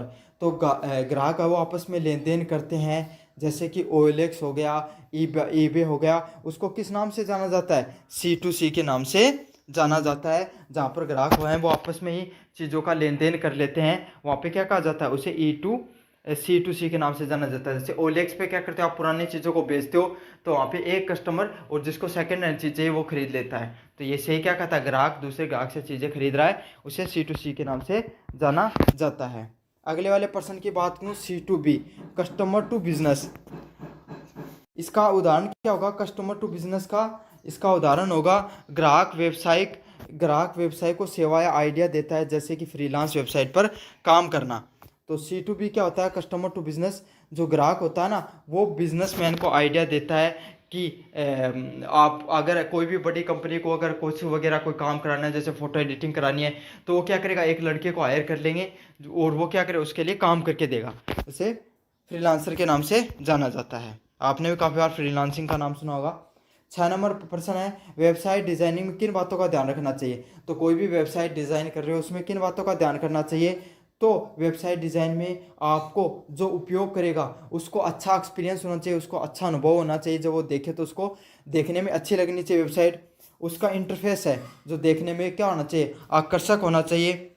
नेविगेशन में आसानी मिलनी चाहिए उस सामने वाले व्यक्ति को। मोबाइल फ्रेंडली डिज़ाइन होना चाहिए उसका, और तेज़ लोडिंग टाइम होना चाहिए। तो कोई भी आप वेबसाइट डिज़ाइन करवाते हो उसमें जो सामने वाला है उसको अच्छा अनुभव आना चाहिए जब वो उस वेबसाइट को चलाए। उसका आकर्ष इंटरफेस है, इंटरफेस भी बढ़िया होना चाहिए, चलाने में आसानी होनी चाहिए। तो ये सारी सारी चीज़ें कोई भी वेबसाइट में होनी चाहिए। अगले वाला प्रश्न है, ऑनलाइन व्यवसाय के लिए आवश्यकताओं का मूल्यांकन कैसे किया जाता है। तो आपको पता है ऑनलाइन व्यवसाय में किन किन चीज़ों की ज़रूरत होगी, तो आपको क्या क्या चीज़ों की ज़रूरत होती है। सबसे पहले कोई भी बिजनेस को चलाने के लिए किस चीज़ की ज़रूरत होती है, ग्राहक की ज़रूरत होती है।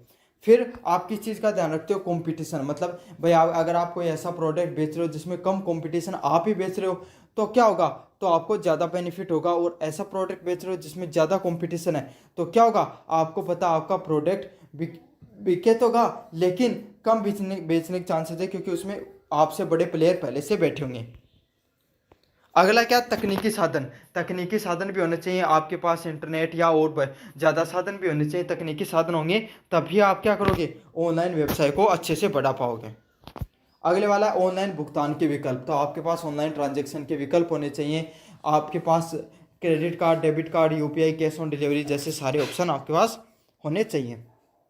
लॉजिस्टिक और सुरक्षा उपायों का विश्लेषण किया जाता है। तो आपके पास जो सामान को लेन देन से संबंधित जो चीज़ें हो गई, लॉजिस्टिक और सुरक्षा उपाय को भी विश्लेषण किया जाता है इन सब चीज़ों में।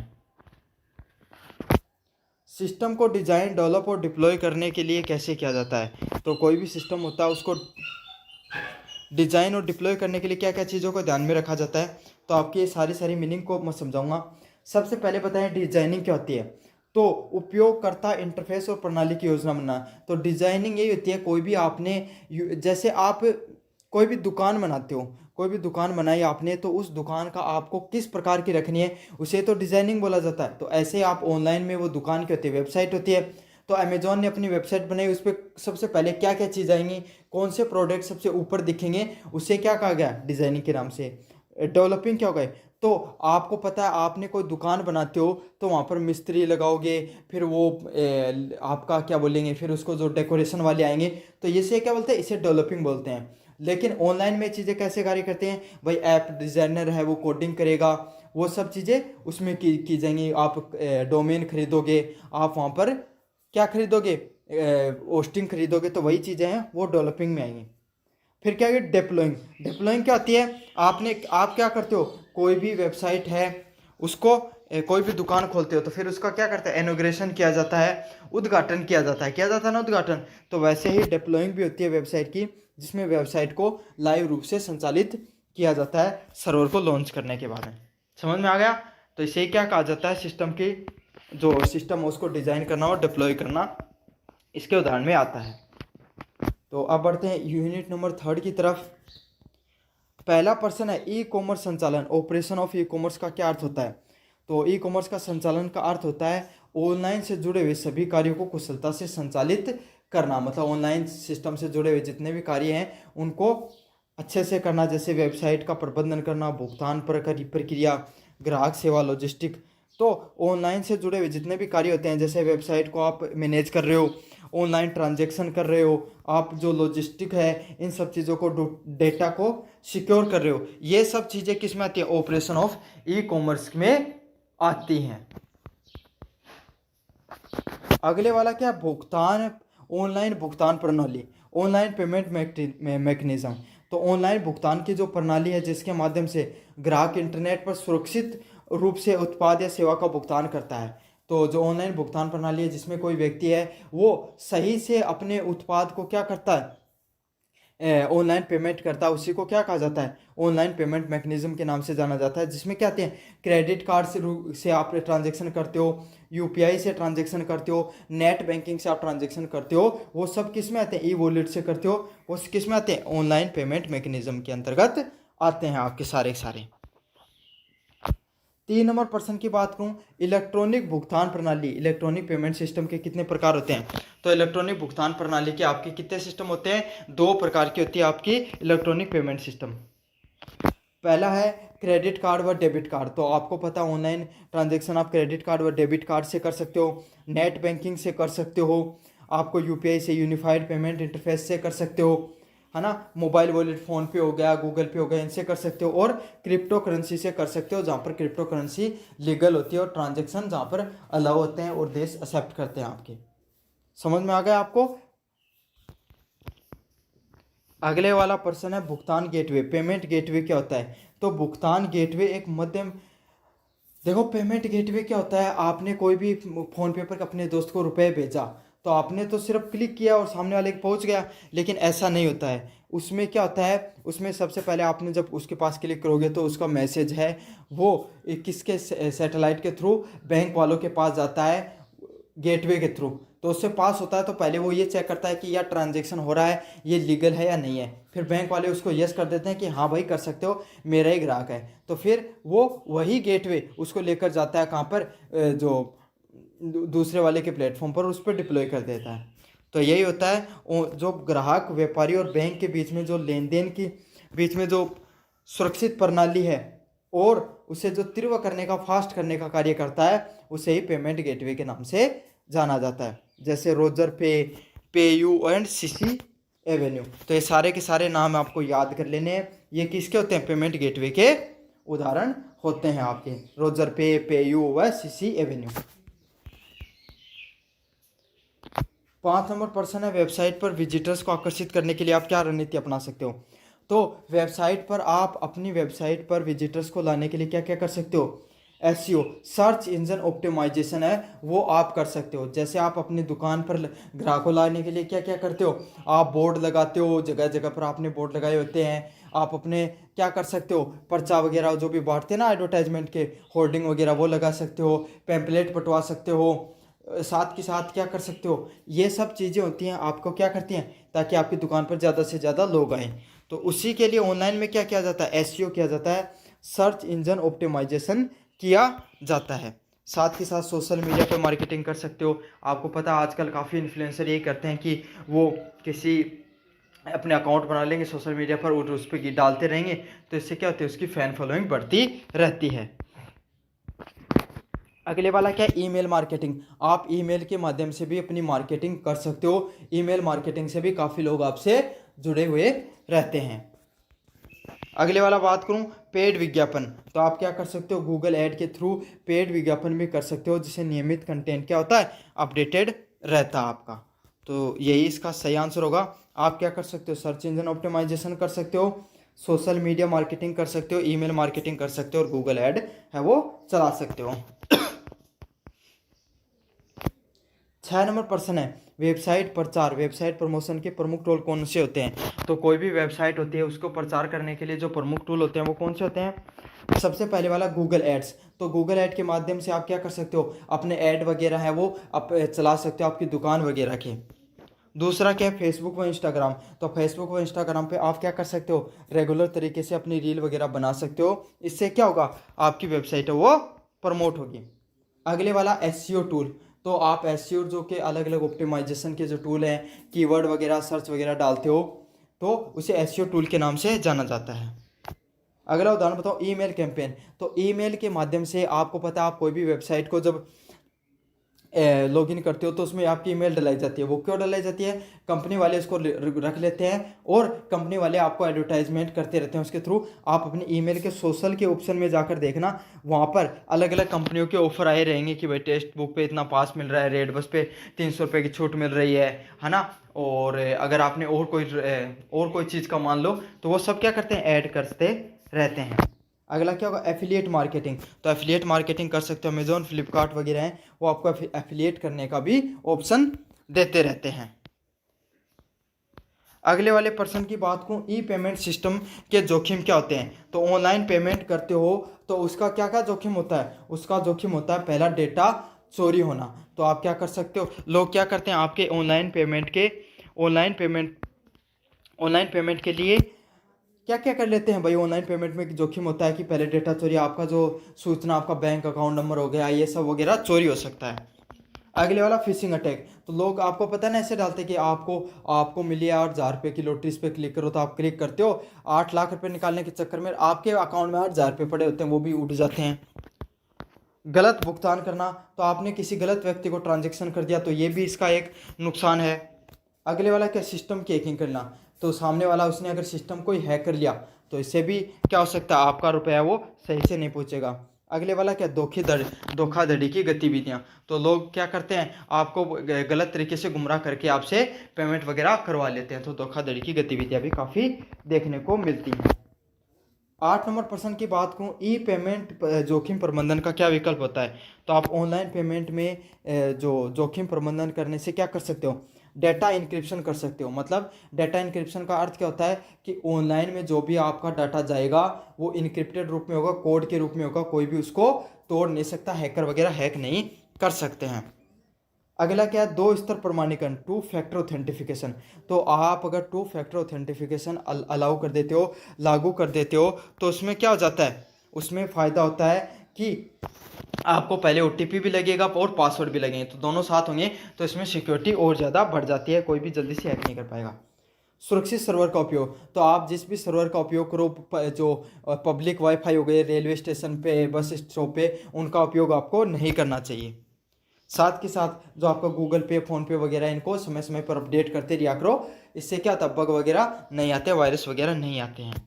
अगला क्या, धोखाधड़ी पहचान सिस्टम, फ्रॉड डिटेक्शन सिस्टम, उसका भी पता चलता है। तो ये सब चीज़ें हैं जो आपको ध्यान में रखनी है। अब अपन बात करेंगे यूनिट नंबर 4 की तरफ। तो यूनिट नंबर 4 है ई कॉमर्स की सुरक्षा, सिक्योरिटी इन ई कॉमर्स का क्या महत्व होता है। तो ई कॉमर्स की जो सुरक्षा है वो बहुत ज़्यादा महत्वपूर्ण है।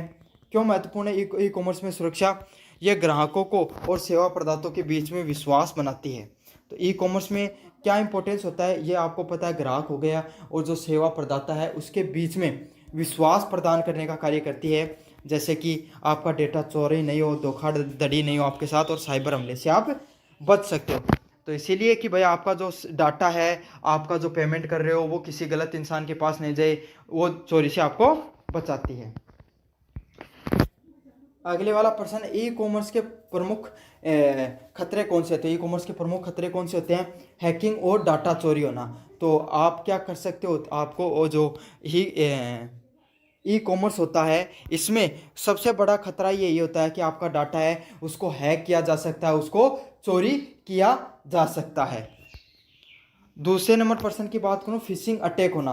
तो फिशिंग अटैक का अर्थ होता है कि आपके पास जो कंटेंट है, आपके पास जो लोग क्या करते हैं, आपके पास नकली ईमेल वगैरह भेजकर आपसे क्लिक करवा लेते हैं, इससे आपका डाटा चोरी हो जाता है, उसे फिशिंग अटैक बोला जाता है। अगला, वायरस और मॉलवेयर। तो आपको पता है लोग वायरस और मॉलवेयर डाल देते हैं, जो एप्लीकेशन ऐप वगैरह होते हैं उनमें बग आ जाते हैं। तो इससे क्या हो जाता है, लोगों का जो पैसा वगैरह है या लोगों की ट्रांजैक्शन तो करते हैं किसी और के पास है, लेकिन वो किसी और के पास जाता है, हैकर के पास चला जाता है। अगले वाला, पहचान की चोरी, आइडेंटिटी थेफ्ट। तो लोग क्या होते हैं, आपको जैसे ऐसे कहते हैं कि भाई एक आपका व्हाट्सएप पे आपके पास मैसेज आया कि मेरा नाम तो आपके दोस्त का मैसेज आया कि मेरा नाम तो वो है और मैं इस परेशानी में पड़ गया, तो आप मेरे पास 5,000 रुपये इस नंबर पे भेज दो। और आप गलती से भेज देते हो, पता चलता है वो तो आपके दोस्त ने नहीं, किसी और ने आपकी आईडी हैक करके आपके पास करवा लिया है। तो उसे आइडेंटिटी थेफ्ट के नाम से जाना जाता है। अगले वाला, फर्जी वेबसाइट और धोखाधड़ी। तो काफ़ी वो लोग क्या करते हैं, जो जैसे अमेजोन की फर्जी वेबसाइट बना ली, वहाँ पे गलत प्रोडक्ट को आपको दिखाया कुछ और भेज दिया कुछ। तो ऐसे ही होता है, फर्जी वेबसाइट और धोखाधड़ी के भी मामले देखने को मिलते हैं। 3 नंबर प्रश्न है, क्लाइंट व सेवा प्रदाता कैसे सुनिश्चित की जाती है। तो क्लाइंट और जो सेवा है, जो आपको सर्विसेज प्रोवाइड करा रहे हैं, इनके बीच में उनकी सुरक्षा किस प्रकार से होती है। तो उसके लिए आपको किस किस चीज़ों का ध्यान रख सकते हो। सबसे पहले SSL सर्टिफिकेट का उपयोग करना, कि भाई जो एक सर्टिफिकेट होता है SSL नाम का, उस सर्टिफिकेट का आप उपयोग करो, उसका उपयोग करोगे तो इससे क्या होगा, उसके SSL सर्टिफिकेट से जो वेबसाइट होती है वो ऑथेंटिफाइड होती है।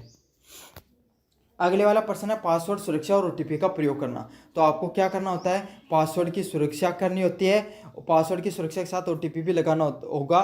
तो क्या होगा, डबल वेरिफिकेशन हो जाएगा और आपका डाटा वो ज़्यादा सुरक्षित रहेगा। अगला, आप क्या कर सकते हो, फायरवॉल एंटीवायरस का प्रयोग कर सकते हो। तो फायरवॉल और एंटीवायरस का भी उपयोग कर सकते हो, इससे भी डाटा आपका ज़्यादा सुरक्षित रह सकता है। अगले वाला पॉइंट है, डाटा इंक्रिप्शन। तो आप अपना डाटा है वो कोड के रूप में इनक्रिप्ट करके रख सकते हो, इससे आपका डाटा है वो हमेशा सुरक्षित रहने वाला है।